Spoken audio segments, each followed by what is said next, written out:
नमस्कार दोस्तों, आज के इस वीडियो में आपको बताऊंगा दो चर वाले रैखिक समीकरण का सवाल। क्लास 10th का यह पूछा गया सवाल है। पिछले साल बोर्ड एग्जाम में पूछा गया है।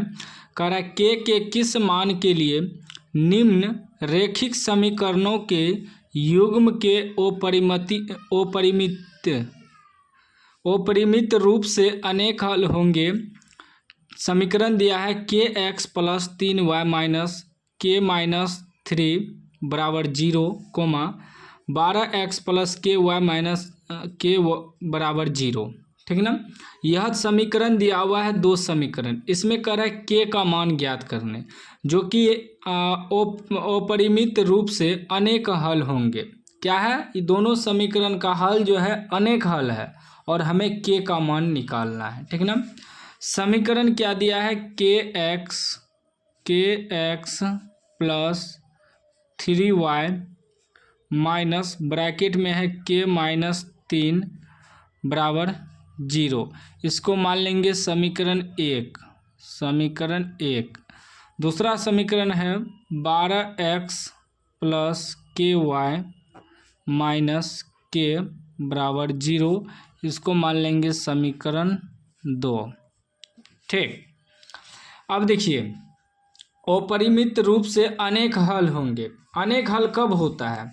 यहाँ देखिए, इसमें 3 कंडीशन होता है। ठीक ना। तीनों कंडीशन देखिए।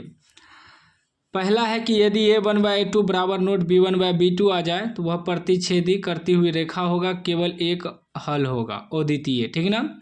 दूसरा है a1/a2 बराबर b1/b2 बराबर c1/c2। तीनों यदि बराबर हो जाए तो समपाती रेखा होगा, अपरिमित रूप से अनेक हल। तो वही हमें कह रहा है कि अपरिमित रूप से अनेक हल। तो अनेक हल के लिए यही सूत्र लगाएंगे, a1/a2 बराबर b1/b2 बराबर c1/c2। ठीक ना। तो लिखेंगे यहाँ पहले, इसमें देखिए, इस समीकरण 1 का हो जाएगा a1 b1 c1। समीकरण 2 का हो जाएगा a2 b2 c2। पहले लिख लेंगे। तो देखिए a1 बराबर क्या हो जाएगा? के। ठीक ना। x का गुणांक लिखेंगे। फिर हो जाएगा आपका b1 बराबर हो जाएगा y का गुणांक 3। ठीक ना। उसके बाद c1 बराबर हो जाएगा, लास्ट में अचर पद जितना दिया है, कितना दिया है? माइनस के ब्रैकेट में माइनस दे के, माइनस लगा हुआ है, माइनस लिखना पड़ेगा। अब ब्रैकेट में के माइनस 3। ठीक ना। उसके बाद देखिए, फिर समीकरण दूसरा का a2 बराबर हो जाएगा 12। ठीक। उसके बाद b2 बराबर हो जाएगा के। ठीक। फिर c2 बराबर हो जाएगा माइनस के। ठीक ना। लिखेंगे अनेक हल होंगे, अनेक हल होंगे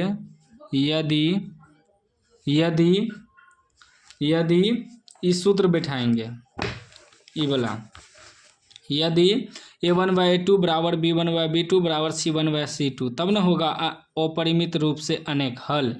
ठीक। लिखेंगे a1/a2 बराबर b1/b2 बराबर c1/c2। अनेक हल होंगे यदि तीनों बराबर हो जाएगा, तब क्या होगा? अनेक हल होगा। ठीक ना। अब इस पे बैठाएंगे a1/a2। a1 कितना है? के है, तो के बटे a2 कितना है? 12 बराबर b1/b2। b1 कितना है? 3 है, बटे b2 कितना है? के बराबर c1/c2। c1 कितना है? माइनस ब्रैकेट में के माइनस 3 बटे c2 कितना है? माइनस के है। ठीक। अब देखिए, तीनों यदि बराबर है तो हम चाहे तो ई दोनों को बराबर में रख के समीकरण को हल कर सकते हैं। आप चाहे तो ई दोनों को बराबर में रख के हल कर सकते हैं। जब तीनों बराबर है तो कोनो दो को बराबर में रख के हल करेंगे। ठीक ना। तो ई दोनों को बराबर में रख के हल करते हैं। तो के गुना के करेंगे तो क्या हो जाएगा? के स्क्वायर बराबर 12 36। ठीक। जब हम के बराबर निकालेंगे तो 36, यहाँ से स्क्वायर हटाएंगे तो यहाँ रूट हो जाएगा। 36 का वर्गमूल कितना निकलेगा? 6 के 36, 6 गुना 6 लिख सकते हैं, तो एगो 6 बाहर निकल जाएगा। ठीक ना। यहाँ देखिए,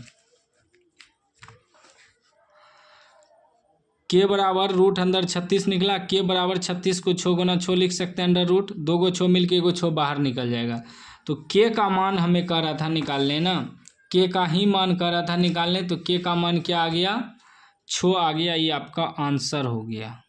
ठीक, आप चाहे तो ई दोनों को भी बराबर में रखिएगा तो आंसर वहीं जाएगा। ठीक ना, इधर भी हल करके एक बार दिखा देता हूँ मैं। ई दोनों को बराबर में रख के अब तो के गुना -3, तो -3 के बराबर के गुना माइनस, माइनस से गुना होगा माइनस, के गुना के स्क्वायर, फिर माइनस माइनस प्लस, अब माइनस माइनस प्लस 3 हो जाएगा, 3 के से भी गुना होगा तो +3 के। ठीक, अब देखिए ये -3 के इधर आएगा तो ये भी -3 के हो जाएगा बराबर -के स्क्वायर।